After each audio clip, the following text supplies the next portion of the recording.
WHO के अनुसार विश्व के प्रमुख शहरों में भारत की राजधानी दिल्ली की AIQ यानी एयर क्वालिटी इंडेक्स सबसे अधिक खराब है। दिल्ली ही नहीं, दिल्ली से जुड़े हुए अन्य स्टेट के जिले भी इससे प्रभावित हैं। बात करें अगर विश्व की, तो दुनिया के हर 10 में से 9 व्यक्ति जिस हवा में सांस ले रहे हैं वो स्वास्थ्य के लिए अनुकूल नहीं है। एक अनुमान के अनुसार विश्व में औसतन हर साल 70 लाख से अधिक लोगों की मृत्यु वायु प्रदूषण की वजह से होती है। इसमें 5 लाख से अधिक बच्चों की संख्या होती है। भारत की अगर बात करें तो भारत में हर साल औसतन 2 मिलियन यानी 20 लाख लोगों की मृत्यु वायु प्रदूषण से होती है। सन 2019 में भारत में वायु प्रदूषण से मरने वाले लोगों की संख्या 16.7 लाख थी, जिनमें से 1 लाख से अधिक वो बच्चों की संख्या थी जिनकी आयु 1 महीना से भी कम थी। दोस्तों, ये कोई पहली बार नहीं है जब दिल्ली की हवा इतनी जहरीली हो गई है। इवन ये तो हर साल अक्टूबर माह आते ही दिल्ली और उत्तर भारत स्मॉग और वायु प्रदूषण से घिर जाता है। आज दिल्ली का AIQ यानी एयर क्वालिटी इंडेक्स 500 के पार है और माना जा रहा है आने वाले कुछ दिनों में ये और भी अधिक बढ़ सकता है। और ये हमारे स्वास्थ्य के लिए कितना हानिकारक है, इस बात का अंदाज़ा आप लगा सकते हैं कि अगर कोई व्यक्ति 400 AIQ पर सांस लेता है तो इसका मतलब है कि वो एक दिन में 20 सिगरेट पीने के बराबर है। तो दोस्तों, ये हमारे लिए और स्पेशली छोटे बच्चे और बड़े बुजुर्गों के लिए कितना हानिकारक है, इसका आप अंदाज़ा नहीं लगा सकते। इस जहरीली हवा में सांस लेने से हमारे शरीर के अंदर कुछ जहरीले कण भी चले जाते हैं जो हमारे स्वास्थ्य के लिए बहुत ही हानिकारक हैं।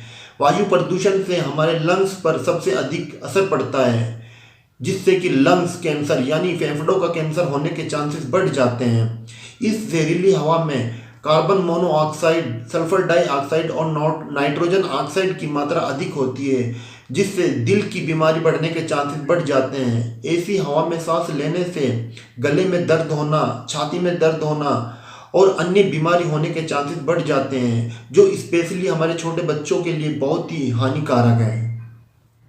दिल्ली सरकार का मानना है कि किसानों द्वारा जलाई गई पराली इस प्रदूषण का प्रमुख कारण है, जबकि विशेषज्ञों का मानना है कि इसके कुछ अन्य प्रमुख कारण भी हैं। जैसा कि दिल्ली में हर रोज लाखों वाहन अदर स्टेट से आते हैं जो मोस्टली डीजल और पेट्रोल से चलते हैं, जिनसे निकलने वाला धुआं दिल्ली की हवा को और भी जहरीला बनाता है। दिल्ली में खुद 1 करोड़ वाहन रजिस्टर्ड हैं। दिल्ली में लगातार होते कंस्ट्रक्शन के वर्क और सड़कों से उठने वाली धूल भी इसको और अधिक प्रदूषित बनाता है। सफ़र के मुताबिक दिल्ली में 35% प्रदूषण किसानों द्वारा जलाई गई पराली से ही होता है। खुद पंजाब नियंत्रण बोर्ड का कहना है कि पंजाब में हर साल 60 लाख एकड़ ज़मीन पर धान की फसल उगाई जाती है और 1 एकड़ ज़मीन पर 3 टन पराली निकलती है, जिसमें से अधिक मात्रा में पराली जलाई जाती है क्योंकि किसानों को अपनी गेहूं की फसल बुआई करने में जल्दी होती है। उनके पास कोई दूसरा ऑप्शन नहीं होता, इसलिए उनको ये पराली जलानी ही पड़ती है। ऐसा ही कुछ हाल अन्य राज्यों का भी है, जिसमें हरियाणा, उत्तर प्रदेश और राजस्थान है।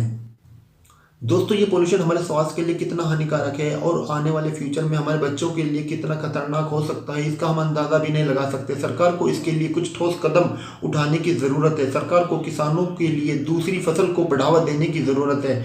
एक अनुमान के थ्रू पता चला है कि पंजाब में 1 किलो चावल उगाने के लिए 5333 लीटर पानी का इस्तेमाल किया जाता है, जबकि पश्चिम बंगाल में इससे आधे पानी में 1 किलो चावल की उगाई हो सकती है। तो सरकार को चाहिए कि किसानों को दूसरी फसल को बढ़ावा देने के लिए आगे प्रोत्साहित करें। इसके लिए सरकार को चाहिए कि किसान पराली को ना जलाएं, उसके लिए उसको गत्ते में प्रयोग किया जा सकता है, उसको बिजली बनाने के लिए प्रयोग किया जा सकता है, डिकम्पोज थ्रू इसको गलाया जा सकता है, जिसके लिए दिल्ली सरकार ने पहल भी की है। तो आखिर कब तक हम इस जहरीली हवा में सांस लेते रहेंगे? कब सरकार इसके लिए कुछ ठोस कदम उठाएगी? सरकार हर साल वादा तो करती है, लेकिन जब विंटर का मौसम आता है तो फिर रिजल्ट सेम के सेम होते हैं। आई होप इस बार सरकार कुछ अच्छा करेगी। धन्यवाद।